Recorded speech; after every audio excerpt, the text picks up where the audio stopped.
جناب عباس نے اپنی زندگی میں کچھ نہیں کہا مگر یہ کہ پہلے ان کے آقا حسین نے وہ فرما دیا ہو. جناب عباس نے کوئی فعل انجام نہیں دیا مگر یہ کہ دفاع امامت امام حسین میں ہو.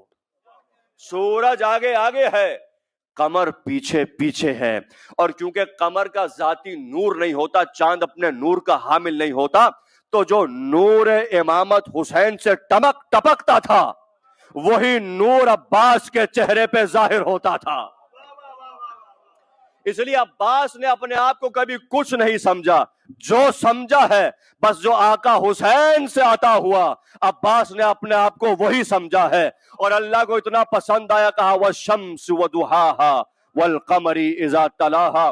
اور اسی جملے پہ تمام کروں، بھئی جس خاندان میں سب قمر تھے، اللہ اکبر، یہ جو جملہ عرض کرنے جا رہا ہوں اس میں پوری تاریخ سمیٹ رہا ہوں. تاریخ عبد المطلب سے لے کے جناب عباس علمدار تک بنی ہاشم کی تاریخ اٹھا کے دیکھیے. عبد المطلب ہے تو مکے والوں نے کہا قمر البطحا، سرزمین مکے کا چاند قمر عبد المطلب ہے.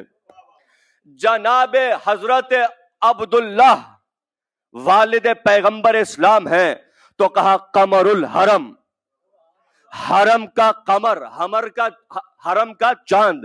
جناب ابو طالب ہیں تو کہا قمر المکہ، قمر البطحا، سرزمین مکہ، حرم کا چاند.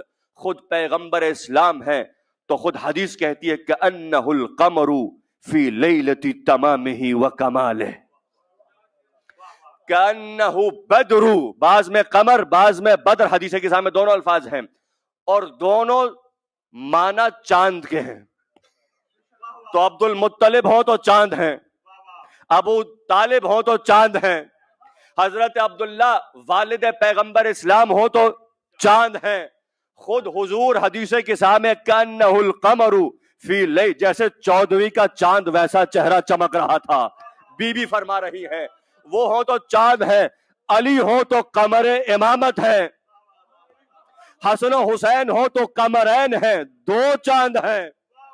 بھئی جہاں عبد المطلب سے لے کے ابو طالب تک، ابو طالب سے لے کے علی تک، علی سے لے کے حسن و حسین تک، جہاں سب قمر تھے، اگر کوئی تمام چاند، تمام قمروں میں کوئی قمر تھا،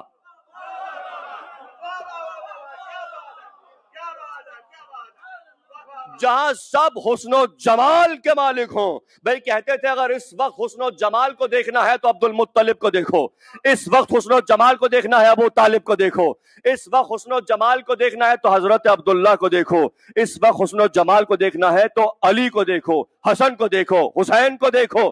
لیکن اگر تمام بنی ہاشم کا جمال دیکھنا ہے تو ایک عباس کو دیکھو.